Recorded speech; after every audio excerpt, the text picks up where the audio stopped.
Purihin ang Panginoon. God is good.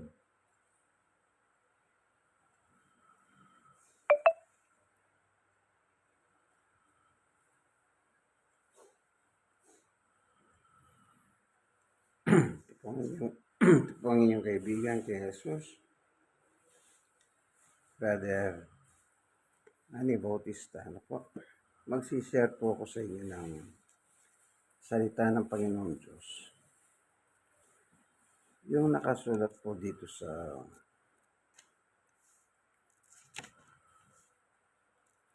Mateo. Titignan ko lang po, no?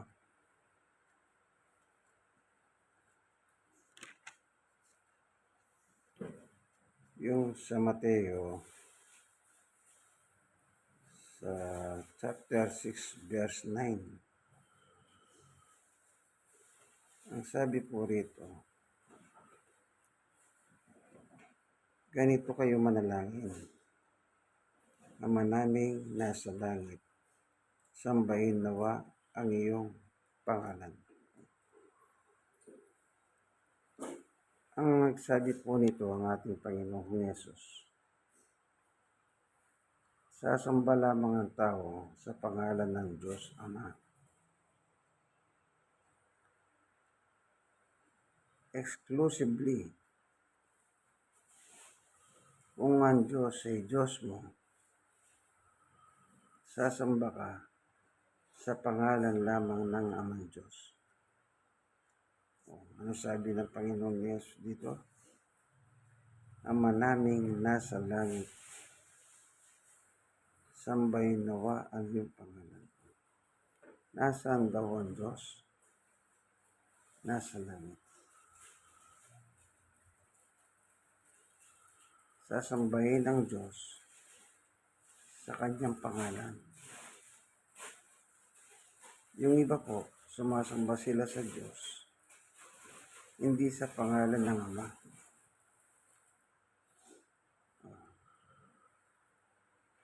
Yan ang mahirap sa tao. Kung meron ka masasambahin, walang iba, kundi ang Diyos lamang. Sa lumang tipan pa po, sinabi na niya yan. Sa Exodo, chapter 20, verse 4-5. Huwag kang sasamba sa ibang Diyos, maliban sa akin. Akong iyong Diyos ay mapagnibuuing Diyos. Kung ang Diyos ay Diyos mo, sabi ng Diyos mismo, huwag kang sasamba sa ibang Diyos. Yung ibang Diyos, yun ay mga Diyos-Diyosan. Ang totoong Diyos, yung may gawa ng langit at lupa, na sinasabi ni Apostol Pablo.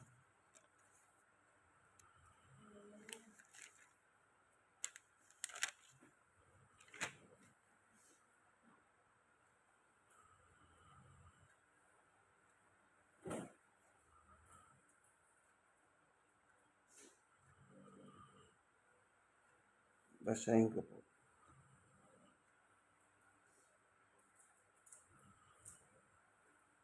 Ang Diyos na gumawa ng sanlibutan at lahat ng narito ay ang Panginoon ng langit at lupa at hindi nananaan sa templong ginawa ng tao.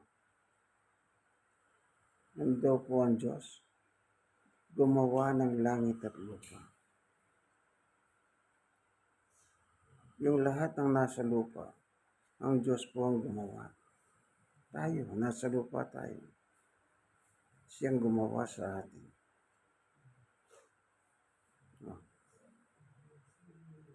Yung gumawa ng langit at lupa, siyang Panginoon ng langit at lupa. Siyang gumawa sa atin. Ano ang dapat natin gawin? Sabi ng Diyos, Kaya doon pa lang sa lumang tipan po sa Exodus chapter 20, verse 4-5. Sabi ng Diyos, huwag kang sasamba sa ibang Diyos maliban sa akin. Kaya kung meron mo po sasambahin ng tao, yung Diyos na gumawa ng langit at lupa. Ano pang sabi ni Apostol Pablo sa 25? Hindi rin siya nangangailangan ng anumang tulong o paglilingkod ng tao sapagkat siya mismo ang nagbibigay buhay, ininga at lahat ng bagay sa sangkatawan. Ano daw po itong Diyos na nagbibigay, may gawa ng langit at lupa? Siya nagbibigay buhay, hininga, lahat ng kailangan ng tao. Siya lamang po ang sasambahin. Sabi mismo ng Panginoon Diyos. Ang sabi sa Exodo po sa 4:5, ako ang Diyos mo. Oh. Kung Diyos mo ang Diyos, sa pangalan lamang niya, kasasamba. Walang iba. Wala kang ibang sasambahin maliban sa Kanya. Pero ang problema po sa tao, sumasamba na sila sa Diyos. Sinasamba pa po yung mga Diyos-Diyosan. Tuwirang paglabag sa Panginoon Diyos na salita. Pagkatapos sabi ng tao, nangangatwiran pa. Yes, hindi naman namin sinasamba ang mga yan. Meron po sila sinasabi, nagpapagunita lamang daw ng kanilang kabutihan noon. Sila'y nabubuhay. Wala naman po nakalagay dyan sa Bibliang ganyan. Yung Diyos-Diyosan, hindi po tunay na Diyos yun. Peking Diyos yun. Yung bawat, yung mga tinatawag nilang santo, dinadaranginan mo, niluluhuran mo. Hindi po Diyos yun. Ribulto yun. Yan Diyos po hindi ribulto. At hindi mo dapat igawa ng ribulto ang Diyos. O yung sabi ng iba. Nakaluhod man sila sa harap ng ribulto, pero ang Diyos ang nasa isip namin. Ay, tingnan niyo po katwiran. Napakalayo sa katotohanan. Ano po? Ibig sabihin, tuwira po sila lumalabag talaga sa salita ng Diyos. Ibig ba sabihin, mas magaling pa sila sa Diyos?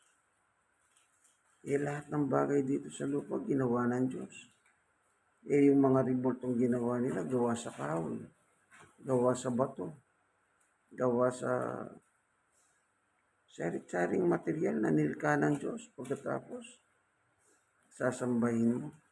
Kaya sabi ni Pablo, meron po sinabi si Pablo Tignan natin ano po.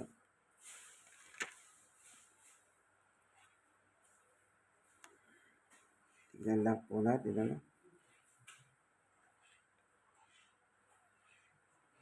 Ito po.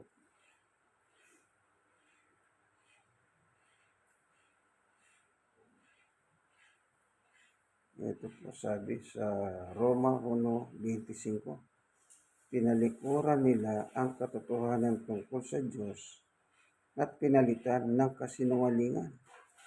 Sinamba nila at pinaglingkuran ang mga nilikha sa halip na ang lumikha ang siyang dapat papurihan magpakailanman. Amen. Roma 1:25 po. Kita niyo po, yung nilikha, yung mga images o yung mga rebulto na gawa sa bato, gawa sa bakal, gawa sa kung ano na. O, nilikha lang ng Diyos yun eh. Halimbawa, yung kahoy, sino lumikha? Diyos. Pagkatapos yung kahoy, gagawin mo rebulto, imahin, pagkatapos sasambahin mo. Kaya nakalagay yun. Pinalitan nila ang katotohanan ng Diyos ng kasinungalingan. Garlic water po inom muna.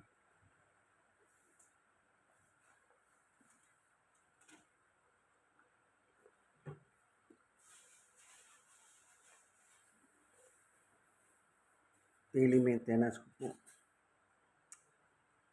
na wala pang almusal.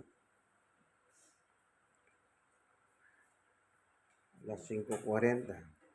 After 30 minutes, saka po ako mag-almusal.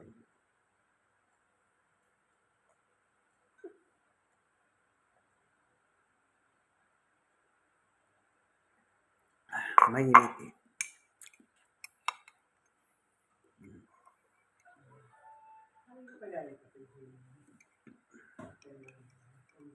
Nakita niyo po yung lemon?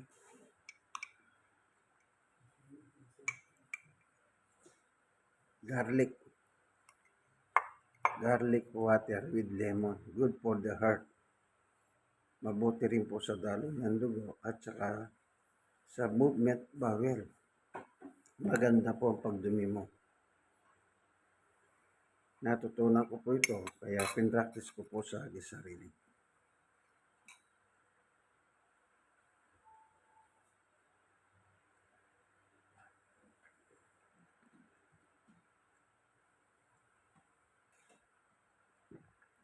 Wala na po.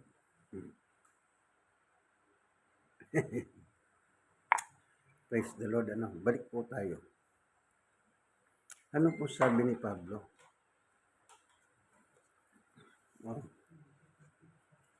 Tinalikuran nila ang katotohanan tungkol sa Diyos at pinalitan ng kasinungalingan. Sinamba nila at pinaglingkuran ang mga nilikha. Bakit po nasabi ni Pablo? Si Pablo, apostol ng Panginoong Yesus. Nakita niya, nasulat niya nung nasa Roma siya. No. Kung hindi niya nakita, sasabihin ba ni Pablo? Lalabas na sinungaling si Pablo. Nakita niya. Ito, pababasa po tayo sa pangangaral ni Apostol Pablo.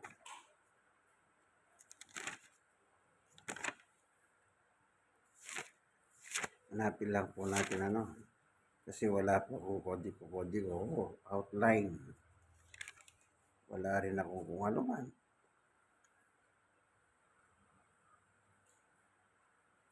Hanapin po natin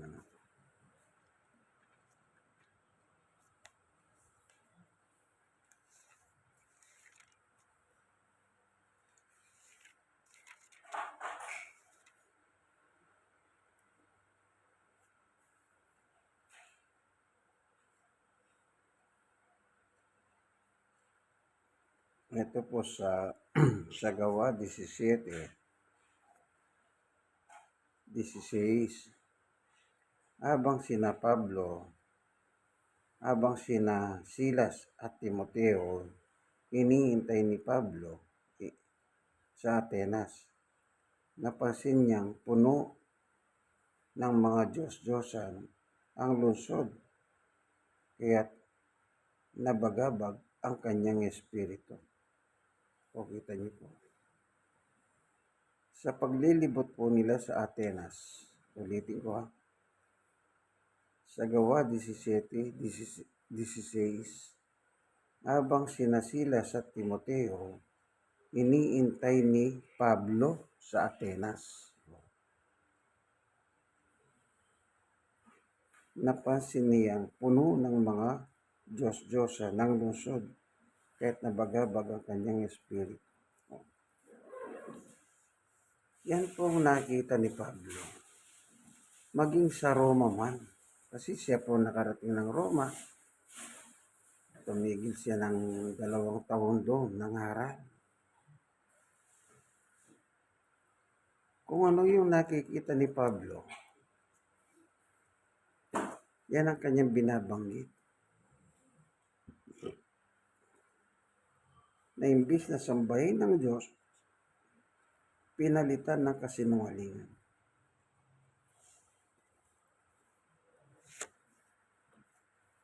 Ano po? Kaya yung ganyang gawain, hindi gusto ng Diyos yan. Kasi doon sa Exodus chapter 20, verse 4, 5, pagdating sa 6, sisingilin ng Diyos ang ginawa mo, kasama nung salin mong lahi. Kasi siyempre, bilang magulang, sino tutularan ng anak? Di ikaw na magulang. Kaya sabi ron po, sisingilin ng Diyos ang ginawa mo sa iyong mga saling lahi. Sipin mo po yun, ang ipamamana mo sa iyong mga anak, sumasamba sila sa rebulto. Pagkatapos, sasabihin ng mga leader, nasa puso namin ang Diyos habang nakaharap kami sa rebulto. Bawal nga po, sabi doon sa Exodus chapter 20, huwag kang gagawa ng imahen o rebulto. Huwag mo silang yuyukuran o paglilingkuran. Naigpit na pinagbabawal ng Diyos. Kailangan ng tao po, kung meron ka mang sinasamba sa pangalan ng Ama, ang Diyos lamang at sambahin mo na nasa langit. Ibig sabihin, walang rebulto, walang imahen na kung ano man drawing, sulat, wala. Kasi nga ang Diyos, Espiritu, wala po siyang laman at dugo. Wala rin po siyang itsura. Pagkatapos, gagawa ka rebulto, ito ang Diyos. Hindi mo man aminin Diyos ang sinasamba mo rebulto. Kung sinamba mo siya, ginawa mo siyang Diyos. Kaya yung pangangatwiran ng tao, malayo sa katotohanan. Sa Biblia, kung ano sinabi ng Diyos, kung naniniwala ka sa Diyos, dapat yun na susundin mo, sinabi mismo ng Diyos. Ang problema, naniniwala ka sa Diyos, pero yun sinabi ng Diyos, binabaliwala mo. Kaya sabi ni Pablo, pinalitan nila ng kasinungalingan. Ano po?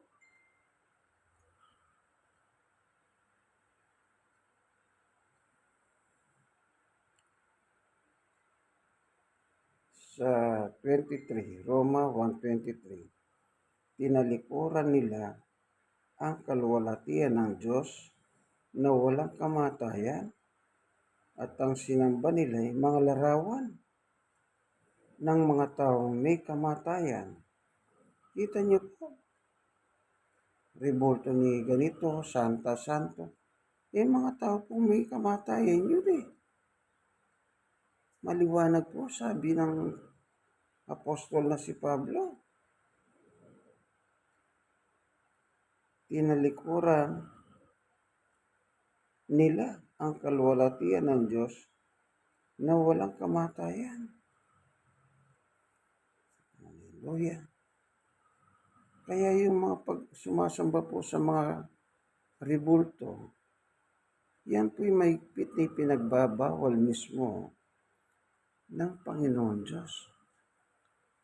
Huwag kayong sasamba sa ibang Diyos. Ano yung ibang Diyos?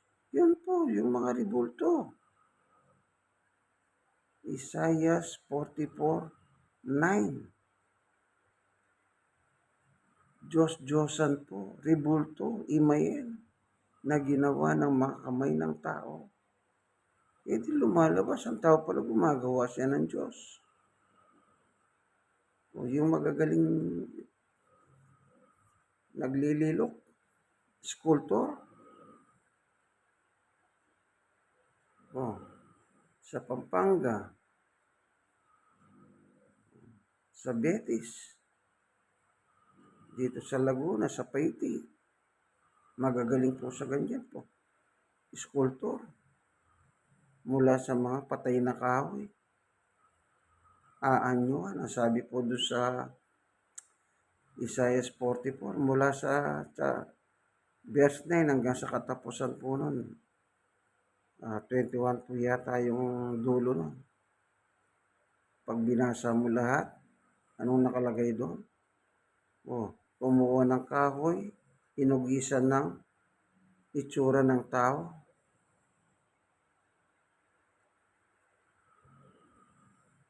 Yung sculptor, yung pinagtabasan, pinanggagatong para sa pagkain.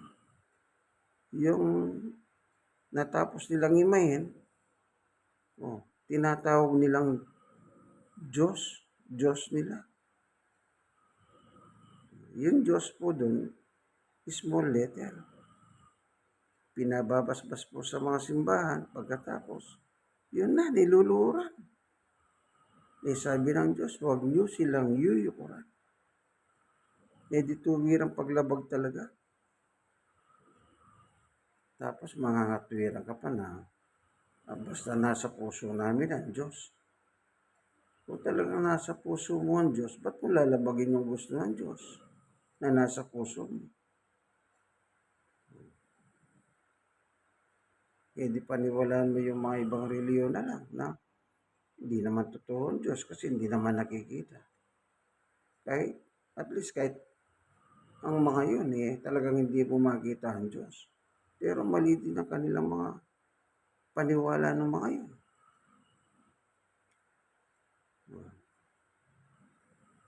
Hallelujah. Isipin nyo, sa lumang tipat, pinag-uutos na nasasamba ka lamang sa Diyos. Sa bagong tipan, ang Panginoong Yesus mismo nagsabi, ang sasambahin, ang Diyos nasa langit. Yung ribulto gawa lang dito sa lupa. Sino ba lumikha ng halaman? Ang Diyos. Tapos sinilikha ng Diyos. Uhugiti. Gagawin ng itsura ng tao. Tsaka mo sasambahin. Kaya nga may pitang bawal ng Diyos. Pero anong ginagawa ng tao? Yun nga po, ang sinasamba. Yung ribulto. Ayan o, binasa ko po. Roma 1:23. Ulitin po natin sa 21. Roma 1:21. Kahit nakilala nila ang Diyos, siya hindi nila pinarangalan bilang Diyos. Kita niyo po. Tapos sasabihin nila, kilala nila ang Diyos. Pero wala pong parangal. Ni pinasalamatan man sa halip, nag-aaka sila ng mga bagay na walang kabuluhan. Kaya't nagdili mga ngal nilang pag-iisip. Tinalikuran nila ang kalwalatian ng Diyos na walang kamatayan at ang sinamba nila mga larawan ng mga taong may kamatayan, na mga hibon ng mga hayop na lumalakad at mga hayop na gumagapang. Tinalikuran nila ang katotohanan tungkol sa Diyos. Pinalitan nila ng kasinungalingan. Sinamba nila at pinaglingkuran ang mga nilikha sa halip na ang lumikha na siyang dapat papurihan magpakailanman. Amen. Roma 1:23-25 Roma 1:21, 23-25. Yun po yung binasa ko.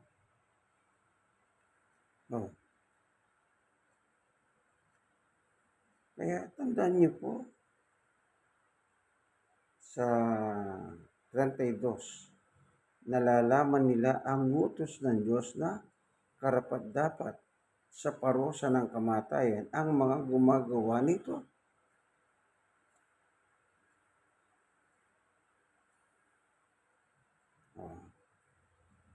Nalalaman nila ang utos ng Diyos na karapat-dapat sa parusang kamatayan. Kamatayan po palang parusa. Pero yung kamatayan po yun, hindi yung physical. Yung kamatayan sa physical, tinakda ng Diyos sa tao yan na mamamatay sila. Physically, yung binuburo, pinaglalamayan. Nalalaman nila ang utos ng Diyos na karapat-dapat ang parusang kamatayan. Ang mga gumagawa nito, period.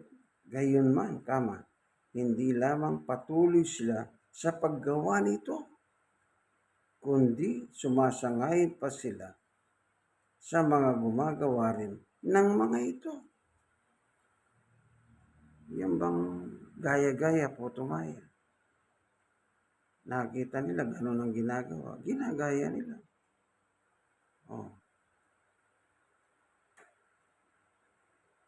Anong tawag doon? Mga deboto.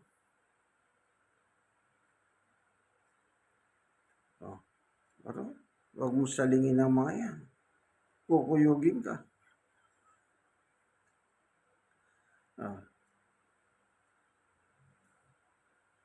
Hallelujah. Kamatayan. Sa impyerno po yun. Baka akala nyo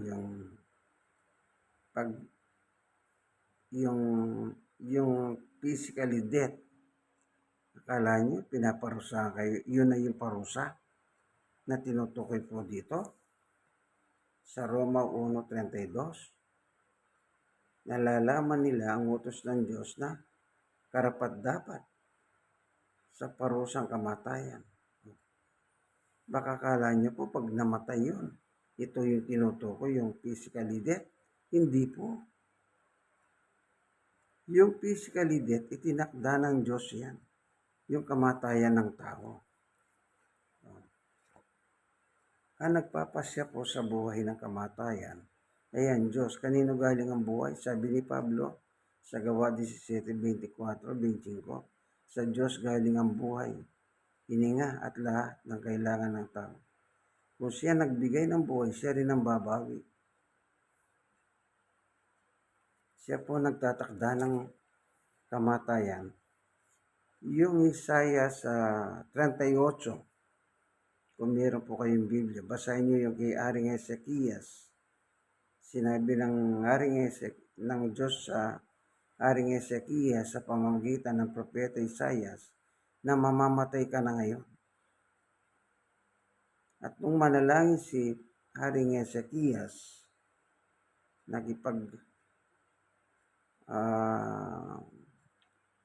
ano po yung tawag doon? Parang sinabi ni Ezekias ang kanyang paglilingkod sa Diyos. Kaya sabi ng Diyos, sige, hindi ka pa mamamapatay. Dadagdagan pa kita ng 15 years sa iyong paghahari. Sino may pasya ng buhay? Ang Diyos. Kumay. Sinabihan na po si Haring Ezekias na mamamatay ka na ngayon.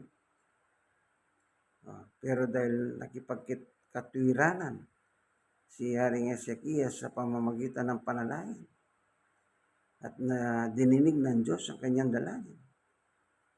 Kaya sabi ng Diyos, sige, bibigyan pa kitang 15 years.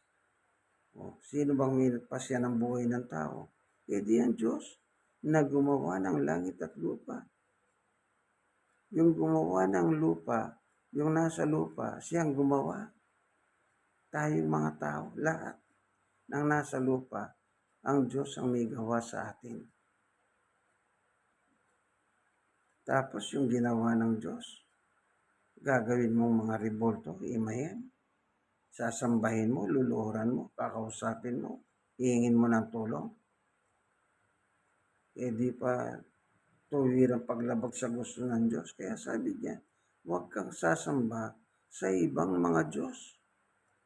Yung ibang mga Diyos, yun yung imahen, rebulto, na nakasulat po sa Isaiah 44:9 hanggang dulo. Kaya ingat po tayo, kaibigan. O kagaya ngayon, Lord's Day. Kunwari, sumasamba sa Diyos, nasa loob ng simbahan. Tapos kinakausap naman yung rebulto. Tapos nag-iwan pa ng sulat doon sa pahanan ng rebulto. Mababasa ba ng rebulto yon? Yung rebulto gawa sa kahoy. Prayer request daw nila, ilalagay. Sa Diyos mo, ilingin yan, kaibigan. Hindi sa rebulto. Wala naman magagawa yung rebulto. Patay na kahoy yun. Anong may tutulong nun? Sa sunog nga, nasusunog sila. Yung rebulto, kapitbahay namin, nung masunog sa amin, kapitbahay namin. Ang daming rebulto, nasunog. Nailigtas ba yun? Kaya tatandaan niyo po, naigpit po pinagbabawal ng Diyos yan. Huwag po ninyo labagin ang gusto ng Diyos. Pagkatapos katwiran niyo, Ama namin, nasa langit ka, sambahin ang ngalan mo. Inaawit pa nila. Kaya sabi nga nung isang leader ng reliyon na napanood ko yung kanilang anniversary sa ibang bansa, nakikidiyos sila, nakikiama sila. Kita niyo po. So ano yan? Nakikisaw-saw lang pala. Nakikiyama sila, nakikidiyos sila. Pero,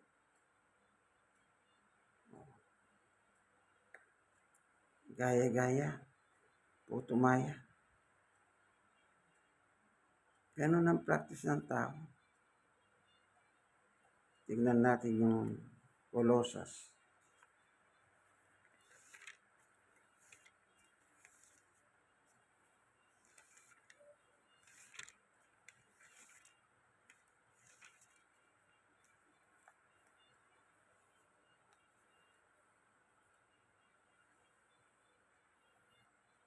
Dos 8, ayon kay Pablo. Mag-ingat kayo upang hindi kayo mabiyag ni naman sa pamamagitan ng walang kabuluhan, karunungan at pandaraya na hayon sa mga tradisyon ng mga tao at mga alituntunin ng mundong ito. At ang mga ito ay hindi ayon kay Kristo.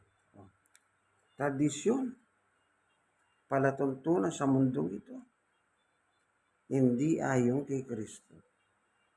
Hindi ba tradisyon yun?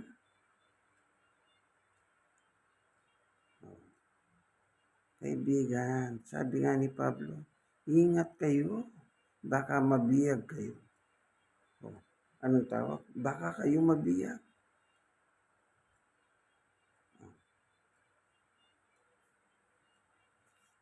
Yung kamatayan, hindi po yung physical death.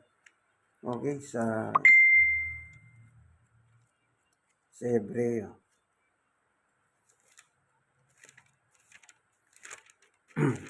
Ito po yung physical death. 9:27 ng Hebreo. Itinakda sa mga tao na mamatay lamang. Itinakda. Hebreo 1:27. Yun. Itinakda sa mga tao na minsan lamang mamatay o itinakda na nagtakda ang Diyos na mamamatay ang tao. Yung physical death, yung binoborol, itinakda ng Diyos. Kaya kagaya ni Haring Hezekias, ang Diyos din ang nagpapasya sa buhay kung mamamatay ka o hindi pa. Ano po? Kaya ko dinahanan yung Colossus 2:8 para makita ninyo yung tradisyon. Yan ay tradisyon talaga na pagsamba sa mga imahen, rebulto na tinatawag nilang ibang Diyos. Doon sa Isaiah 44:9 hanggang dulo sa 31 po yata yan, na ginawa yung pinagtistisan ng kahoy, pinanggagato, pinagluluto ng pagkain. Then later on, ang sabi nila, ito ang Diyos namin. Hindi po Diyos yun. Sumasamba ka sa mga Diyos-Diyosan. Tradisyon. Ayon kay Apostol Pablo. Ngayon, yung kamatayan, spiritual po yun. Yung sabi niya, kabayaran ay kamatayan. Dito po sa Pahayag 21:8. Subalit para naman sa mga duwag, mga taksil, mga gumagawa ng mga kasuklam-suklam na bagay.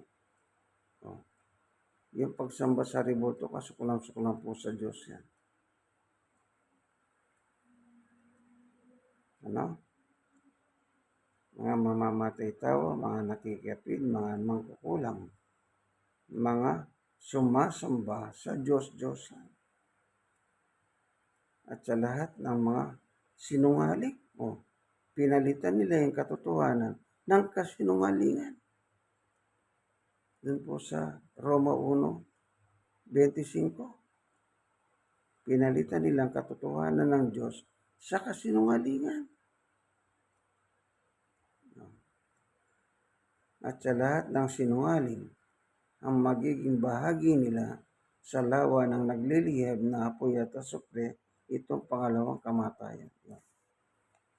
Yun po yung kamatayan ng kabayaran. Doon sa binasa natin sa Roma 1:21, 23, 25, pagkatapos sa 32, kamatayan ng kabayaran.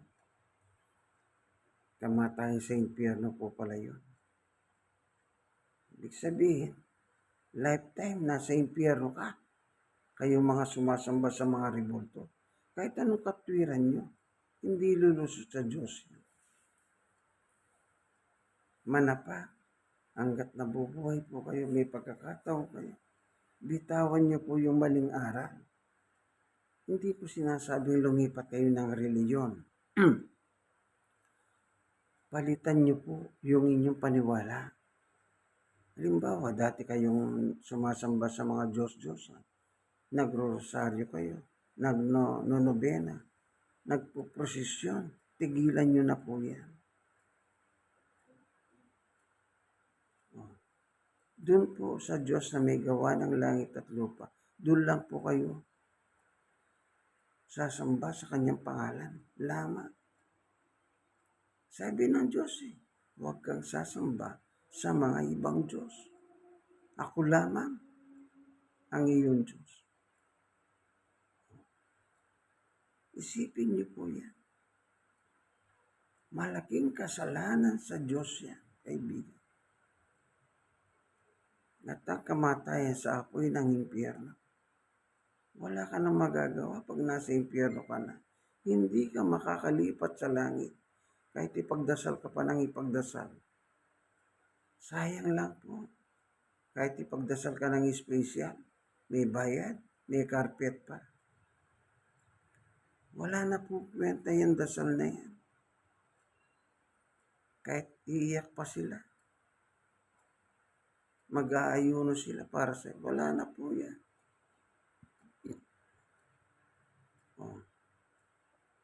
Dati ako, ganun po ako. religious person po ako kasi barkada ko sa Kristan, sa simbahan.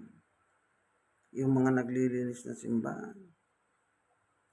Doon po, nagsusugal kami sa gilid ng simbahan, Caracos. Yung bata kami. Dahil mainit ang panahon, natutulog po kami sa loob ng simbahan, malamig eh. Kasama po yung mga kalaro ko, mga sakristan, mga nagtitinda ng mga bulaklak, ng kandila. Kasi nagtitinda po ako noon. Eh maraming tao sa simbahan, magandang magtinda. Hindi po ba ganyan? Hindi ko po kayo sinasaktan, kaibigan, kung ganyan po ang inyong reliyon. Pero nung malumaki na po ako, nakabasa na po ng Biblia, doon ko na-realize mali pala ang ginagawa ko noon. Anong ginawa ko? Iyakap ko po ang aral ng Panginoon. Kung ano po yung nakasad sa Biblia. Kaya sabi ko, hindi naman kayo, kahit huwag kayo magpalit ng reliyon eh. Ang pinag-uusapan, yung pananampalataya mo, palitan mo. Kung sumasamba ka sa rebulto, tumigil ka na. Ako, tumigil po ako. Yan nababasa sa Biblia. Pagkatapos yung pangangatwiran, narinig ko yung katwiran ng mga leader na nasa puso ko naman yan. Ang Diyos ang, aba nakaluhod ka sa harap na rebulto, ang Diyos ang nasa isip ko. Ang problema, nababasa ng Diyos ang puso at isip ng tao. Ano yan? Binobola mo ang Diyos. Binobola mo yung kausap mo. Kunwari, nangangatwiran ka. No way. Sabi ng Diyos, parusa kamatayan. Sabi, ano pa sabi? Panguli. Doon sa Roma 1, doon sa last. Yan, ano po?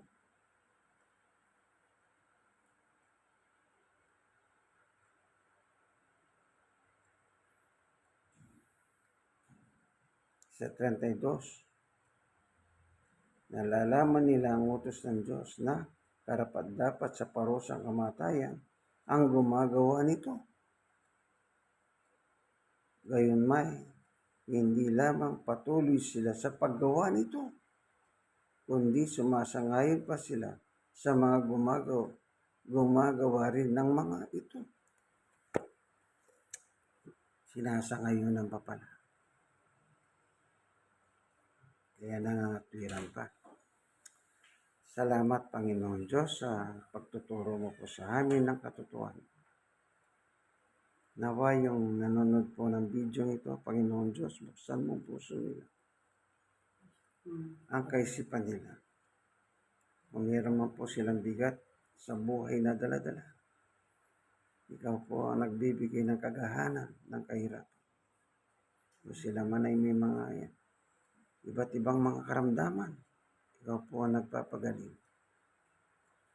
Sapagkat ikaw ang Diyos na laging saklolo. Basahin ko po. Sa ngalan ni Jesus, Amen. Total, nabanggit kong Diyos ng saklolo. Yan. Siguro sadya pinadala sa akin ng Diyos ito eh. Kaya babasahin ko po ano sa libro. Sa Biblia. 121. Yung sinabi ni Pablo na may gawa ng langit at lupa. Awit 121 verse 1 and 2. Duhol sa mga burol ako'y napatingin. Saklolo sa akin saan manggagaling. Ang hangad kong tulong kay Yahweh magbubula sa Diyos na lumikha ng langit at lupa. Awit 124 verse 8. Tulong nating kailangan kay Yahweh nagmumula. Pagkat itong lupa at langit, tanging siya ang lumikha. Amen. Kaibigan, i-share mo naman ang Bibliang ang aking munting video. Malay mo, pag napanood nila, magkaroon ng liwanag ang salita ng Diyos sa kanilang puso't isip. Yung nagdidilim ang isip, magliliwanag. Ikaw naman nasiran, mag-share ka rin, kaibigan. I-share mo. Biblical teaching naman po ito mula sa Biblia. O ginagamit ko nga pala, Magandang Balita, Biblia, yan. Ito. Catholic edition. O, kita niyo po. Magandang Balita, Catholic edition. Bigay po ng ₱1 na involved sa drugs. Kaibigan, share mo naman. Nakangiti po ako. Ano po, mahal tayo ng Diyos. Ayaw niya tayo mapaimpyerno. Ang gusto ng Diyos, langit tayo. Pero kung dumating ang panahon na impyerno ka, ikaw ang may gawa niyan. Kasi bawat gawa ng tao ipagsusulit sa Diyos. Sa Kanya tayo magsusulit mismo, sa Diyos na gumawa ng langit at lupa. May matataguhan mo ba ang Diyos? Lahat alam. Hindi na siya Diyos kung hindi niya alam ang lahat. Huwag kayong tumulad doon sa isang leader ng reliyon. Wala ka rin mababasa na God is everywhere. Masyado niya pong minimenos ang Diyos. Wala daw mababasa. Ang Diyos ay nasa lahat ng dako. Alam nga ng Diyos ang lahat. Kita niyo po yung leader ng isang reliyon na nagmamagaling. Wala, patay na. Dinalaw ni COVID-19. Biktima siya ng COVID-19. Di siya nakaligtas kay COVID. Ano po? Sige po, share nyo naman sana, kaibigan. Ito po ang inyong kaibigan kay Jesus, Brother Manny Bautista. Nasa programa po kayo, ang tunay na pagbubunyag ng katotohanan o salita ng Diyos ayon sa Biblia. Bye-bye po. God bless us all. Amen? Amen.